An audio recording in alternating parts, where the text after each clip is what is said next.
बिस्मिल्लाहिर्रहमानिर्रहीम। Guys, welcome to another vlog on my YouTube channel. भाई उम्मीद करता हूँ आप सब खैरियत से होंगे जी। इस वक्त मैं मौजूद हूँ कराची प्रेस क्लब पर, और अगर मैं आप लोग को ये मनाजिर दिखाऊँ तो मेरे पीछे बहुत आवाम इस वक्त अपने घरों से निकली हुई है। और आप सब भी जानते हैं इस वक्त हमारी दुनिया में एक सब जो कुछ चल रहा है, और हम सब अपने मुसलमान भाइयों के लिए आज यहाँ पर निकले हैं, बाहर निकले हैं। फ़लस्तीन के लिए हम लोग निकले हैं। एक आवाम का जमे गफ़ीर और आवाम का समंदर जो है, इस वक्त आप ये स्क्रीन पर मनाजिर भी देख सकते हैं, आपको नज़र आ रहे होंगे कि किस तरह आवाम अपने मुसलमान भाइयों के लिए आज बाहर निकली है। तो हमारा भी ये फ़र्ज़ बनता था बाहर निकलना, और मैं कहता हूँ कि अगर आपके लिए भी मुमकिन था तो आप लोगों को भी चाहिए कि आप भी बाहर निकलें, अपने घरों से बाहर निकलें। अच्छा, तो अब यहाँ पर कुछ बातें और कुछ सवालात जो कि आवाम की भी हो सकते हैं और आप सबके जहनों में होंगे, और बहुत कुछ मतलब बातें यहाँ पर करने वाली हैं। तो कुछ बातों का जवाब मैं ख़ुद भी दे देता हूँ और आप लोगों को भी मैं बता देता हूँ कि सबसे पहली चीज़ तो ये कि कई लोग ये सोच रहे होंगे कि इस वक्त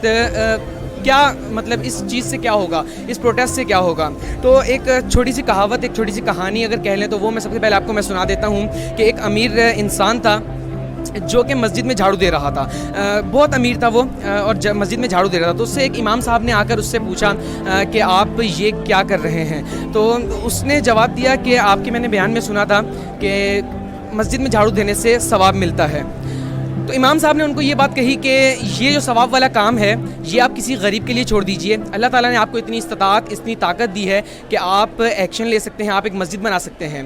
तो यही बात हम भी यहाँ पर प्रोटेस्ट में करने आए हैं कि हमारी हुकूमत को इतनी ताकत उनके पास है, उनके पास इस्तात है, हमारे पास इतनी इस्तात नहीं, हम यहाँ तक प्रोटेस्ट कर सकते हैं। मुजम्मत करना हमारा काम है, आपका काम मुरम्मत करना है। आपके हक़ में कुर्सी है, इक़्तिदार है, सब कुछ आपके पास है, लेकिन ये आप नहीं कर पा रहे। आखिर क्यों, ऐसा क्या है कि आप उनको जवाब नहीं दे पा रहे। तो इसीलिए हम लोग यहाँ पर मौजूद हैं और एक आवाम का जमे गफ़ीर यहाँ पर मौजूद है, और ये सब भी इसीलिए बाहर निकले हैं कि फ़ौरी तौर पर एक्शन लिया जाए। आखिर कब तक हम करारदादें पेश करते रहेंगे।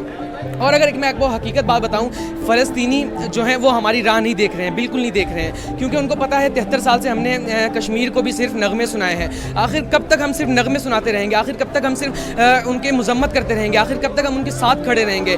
कब हम एक्शन लेंगे, कब वो वक्त आएगा कि हम एक्शन लेंगे, और कब मुसलमानों का एक नाम होगा।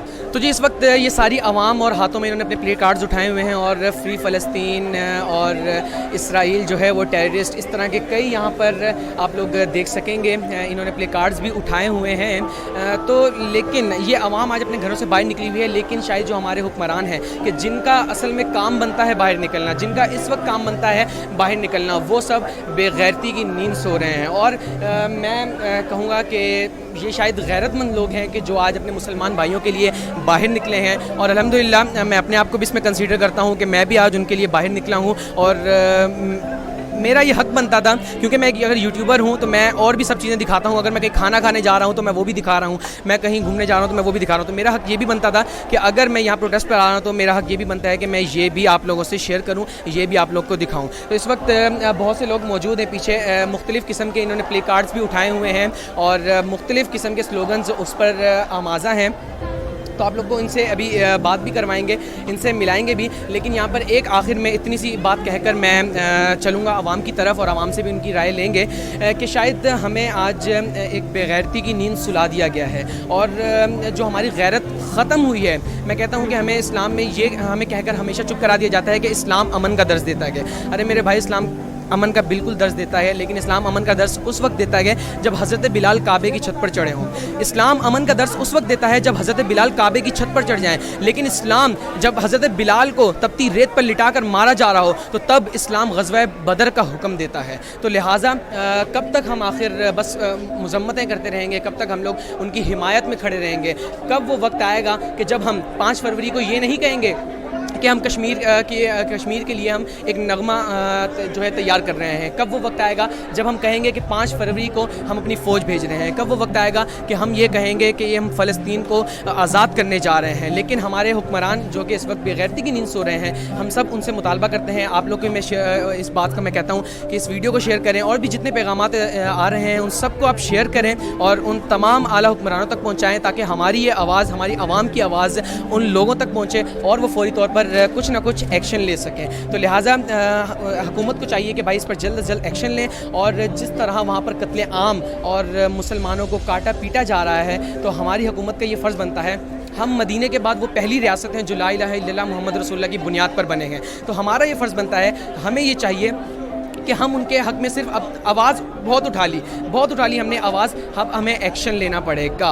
तो इस वक्त आप सब जानते हैं ये आवाम जो निकल कर बाहर आई है, ये ऐसे ही नहीं आई, बल्कि इनके भी कोई मुतालबात हैं, इनके कुछ मुतालबात हैं जो कि ये अपने मुतालबात यहाँ पर मनवाने आए हैं। मैंने जैसे आपको पहले बताया कि हम सब अपने घर पर आराम और सुकून की बैठ सकते थे आराम से, दोपहर का वक्त था, सब छुट्टियां हैं, कॉलेजेस बंद है, सब कुछ बंद है। मैं चाहता मैं भी घर पर बैठ जाता, एसी में बैठ जाता अपने, और बैठकर वही मोबाइल पर जिस तरह हर कोई कर रहा है मैं भी वो कर सकता था। लेकिन मैं बाहर निकला और अपने मुसलमान भाइयों के लिए हम बाहर निकले हैं। तो लिहाजा आप लोगों से मैं मुतालबा करूँगा कि जहाँ जहाँ पर अगर आप लोग का ये प्रोटेस्ट चल रहा है तो आप लोग भी बाहर निकलें, जहाँ तक आपकी हैसियत है वहाँ तक आप अपना किरदार अदा करें, बाकी वो हुक्मरान जाने और मेरा रब जाने। तो चलें आए बात करते हैं कुछ लोगों से भी जो यहाँ पर आए हुए हैं, इनसे भी इनकी राय लेते हैं कि आखिर ये क्यों आए हैं और इनके मुतालबात क्या हैं। तो चले आए ज़रा। अंकल भी मौजूद हैं, हम इनसे भी पूछते हैं कि इनकी क्या राय है और ये आखिर क्यों निकले हैं। तो अंकल आप बताइए कि सबसे पहले कि आप ये मकसद हमारा क्या है। सबसे पहले मकसद हमारा ये है कि मतलब बहुत क्लियर मकसद है कि हम चाहते हैं एज आ होल कि पैलेस्टाइन जो है ना वो फ्री हो। अब उसके अंदर बहुत सारे लोगों की बहुत सारी अलग अलग आरां हैं, जिसमें जो सबसे कॉमन एक पॉइंट है जिस पे सब लोग इकट्ठे हैं वो ये है कि वहाँ जो mass scale human rights violation हो रही है ना वो रुकनी चाहिए। ये टर्म को हमने यूज़ कर के बड़ा ज़ाया कर दिया है पहले ही, क्योंकि हमारी बहुत सेलेक्टिव अप्रोच होती है टुवर्ड्स ह्यूमन राइट्स। तो इस वक्त जो इम्पोर्टेंट चीज़ है वो ये है कि जो ग्राउंड पे सिनेरियो है वो ये है कि एक पूरी फैमिली मारी जाती है और कोई 50-60 घंटे के बाद उनकी 4 साल की एक बच्ची जो है वो मलबे में से मिलती है। अब आप अपने कोई सिनेरियो के अंदर रख के देख लें, अगर आप यहाँ होते आपको कैसा लगता, do you want to be there. हम बस ये चाहते हैं कि ये वहाँ से उनका घर है, उनकी लैंड है, आप उसके ऊपर एक बहुत लंबी हिस्टोरिकल डिबेट को साइड पे रख के क्या ये जो तरीका वहाँ अडॉप्ट किया जा रहा है वो ठीक है, वो ठीक नहीं है। हाँ तो जी मैंने भी अपना जो एहतजाज था वो मैंने भी रिकॉर्ड करवाया और जो बातें मैंने करनी थी आप लोगों से वो मैंने भी की और मैंने एक तरह से अपना हक अदा कर दिया है। अब आप लोग का हक ये बनता है, आप लोग का फ़र्ज़ ये बनता है कि इस पैगाम को जितनी आपकी कहने में हैसियत है ना वहाँ तक शेयर करें। जितने आपके पास व्हाट्सएप पे ग्रुप हैं, इंस्टाग्राम पर आप शेयर कर सकते हैं, जहाँ जहाँ इस पैगाम को शेयर कर सकते हैं आप प्लीज़ प्लीज़ प्लीज़ इस पैगाम को शेयर करें। और सिर्फ मेरा पैगाम ही नहीं बल्कि जो कोई भी इस हक़ में बात कर रहा है उन तमाम के पैगाम को शेयर करें। और आप लोग भी अगर जहाँ तक इसके हक़ में आवाज़ बुलंद कर सकते हैं तो आप लोग भी करें। मैंने अपना हक़ और अपना फ़र्ज़ अदा कर दिया, अब बारी है आप लोगों की और इंशाल्लाह आपसे मुलाकात होगी अगली वीडियो में। तब तक के लिए इजाज़त, अल्लाह हाफ़िज़।